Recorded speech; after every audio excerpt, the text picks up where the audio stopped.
Meu nome é Dani e eu estarei lendo o texto de Hildegard Schneider, autora e líder de World Wide Wings. O tema de hoje da minha série é A Cura do Passado de Jacó, os ciclos de restauração de Yahvé. Porém, Jacó partiu para Sucote, onde construiu uma casa para si e tabernáculos para seu rebanho. Foi por isso que o lugar passou a ser conhecido pelo nome de Sucote. Tendo, pois, retornado de Padã Arã, Jacó chegou são e salvo à cidade de Salém, uma cidade de Siquém, em Canaã, e acampou bem perto da cidade. Por 100 peças de prata, adquiriu dos filhos de Ramor, pai de Siquém, a parte do campo onde erguera seu tabernáculo. Gênesis 33, 17 e 20. Jacó entrou, ou, como se diz aqui, partiu para a cidade de Siquém, são e salvo. A palavra hebraica para são e salvo abrange uma ampla gama de significados, como completo, seguro, pacífico, perfeito, inteiro. Isso significa que Jacó chegou a Siquém em paz, em segurança e integridade. Esta é uma declaração poderosa sobre Jacó. Vamos examinar um pouco esta afirmação. Quando alguém está em paz, ele fez as pazes com Elohim e seu semelhante, e, claro, consigo mesmo. Quando uma pessoa está completa e segura, então ela superou as inseguranças de seu trauma, conhece seu lado sombrio, aceitou e os integrou em sua vida. Assim, ele também chegou a uma plenitude de seu ser e também está em perfeita concordância com o seu propósito de vida. Eu me identifico com este pensamento sobre Jacó. Ele percorreu um longo caminho através de lutas interiores e exteriores, traumas e enormes processos de amadurecimento para chegar a esta paz. E por último, mas não menos importante, a sua carne e seu espírito estavam em paz um com o outro. Quem era Jacó? Jacó era filho de Isaac e Rebeca. A luta entre Jacó e seu irmão gêmeo Esaú começou no útero, e ao nascer, Jacó segurou o calcanhar de Esaú com sua mão para se tornar o primogênito. Mas Esaú ainda assim veio ao mundo primeiro.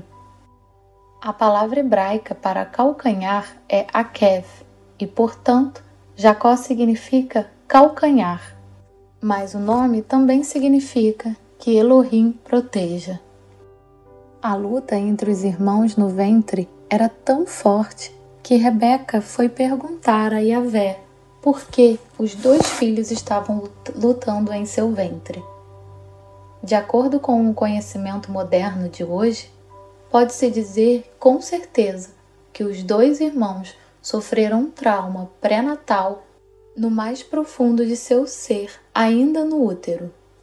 E esses choques deixaram uma marca duradoura em ambos os irmãos e ambos os levaram por caminhos que foram trilhados através dessa experiência. Jacó sempre quis fazer um acordo, talvez desde o início, voltando sempre ao assunto do seu irmão ter nascido primeiro. O próximo acordo em sua vida foi acompanhado de enganos. Quando Isaac ficou velho e cego e sentiu-se à beira da morte, ele encarregou Esaú de caçar um animal para uma refeição, no qual ele então lhe daria a bênção de seu pai. Rebeca ouviu a conversa e instruiu Jacó a ir na frente de seu irmão. Ele deveria matar 2 cabritos, com os quais ela prepararia uma refeição como Isaac desejava. Com isso, Jacó deveria ir até seu pai e receber a bênção no lugar de Esaú.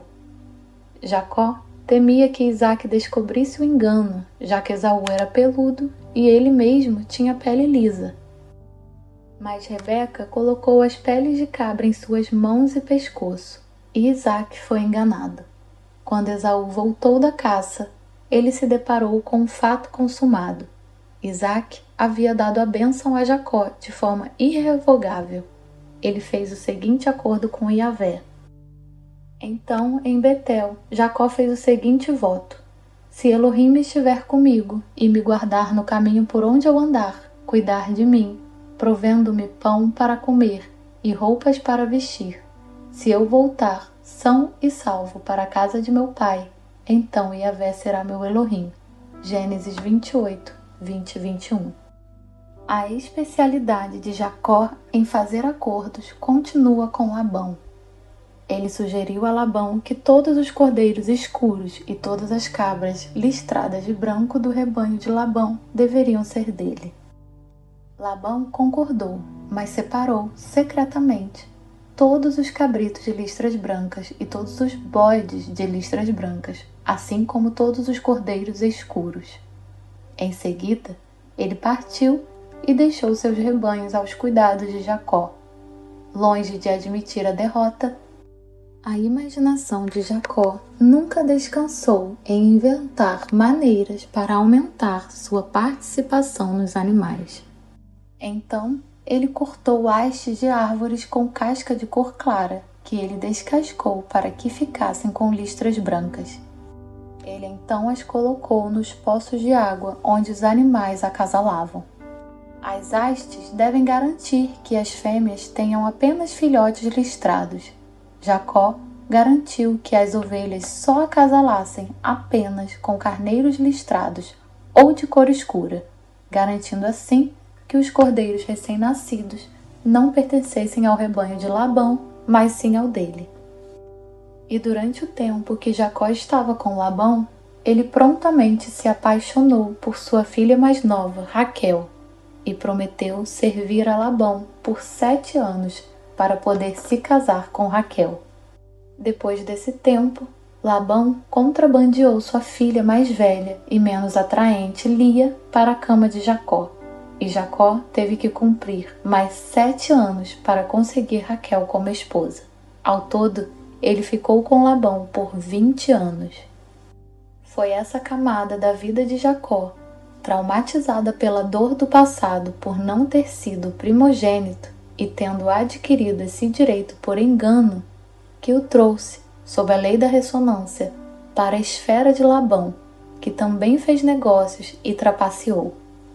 Mais uma vez, Jacó se viu em um ciclo de engano ao lado de Labão. Mais um espelho foi apresentado a Jacó por meio de Labão. Ele se reconheceria nesse espelho e aprenderia com ele? Jacó continuou andando nesses ciclos de impasses de sua vida, até que teve um encontro profundo com Iavé a caminho de casa. Naquela mesma noite, Jacó se levantou e atravessou o rio Jaboque, levando consigo suas 2 mulheres, suas 2 concubinas e seus 11 filhos. Assim que as pessoas passaram, Jacó fez que também atravessasse o rio tudo o que lhe pertencia. Gênesis 32, 22, 23.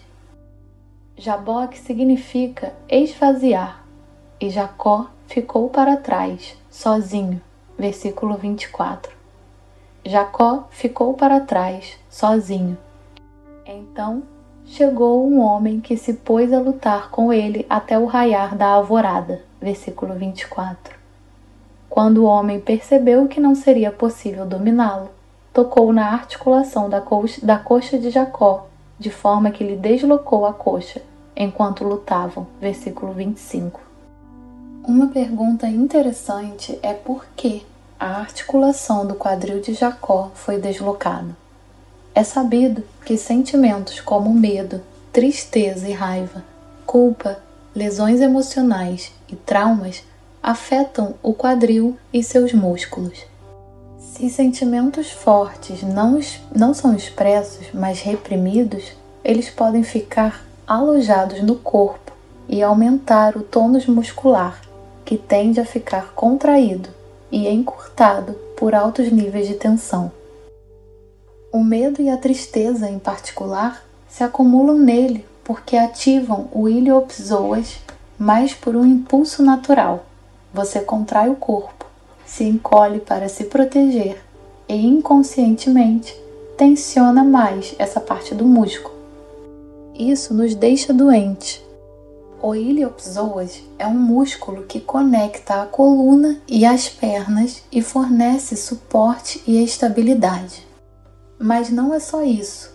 Ele é responsável pela flexão dos quadris e, portanto, a base da flexibilidade, equilíbrio e postura reta. O fundamento e a estabilidade de Jacó foram encontrados nessa luta e tocou seus sentimentos reprimidos como medo, culpa, raiva, mágoa e trauma? A Bíblia não diz nada sobre isso explicitamente. Na verdade, naquela luta, Jacó percebeu que sua própria segurança não importava mais e disse: Eu não te deixarei partir, a não ser que me abençoes. Versículo 26. Ele já foi abençoado, não foi? Mas Jacó quis dizer aqui uma bênção diferente da bênção da família e material.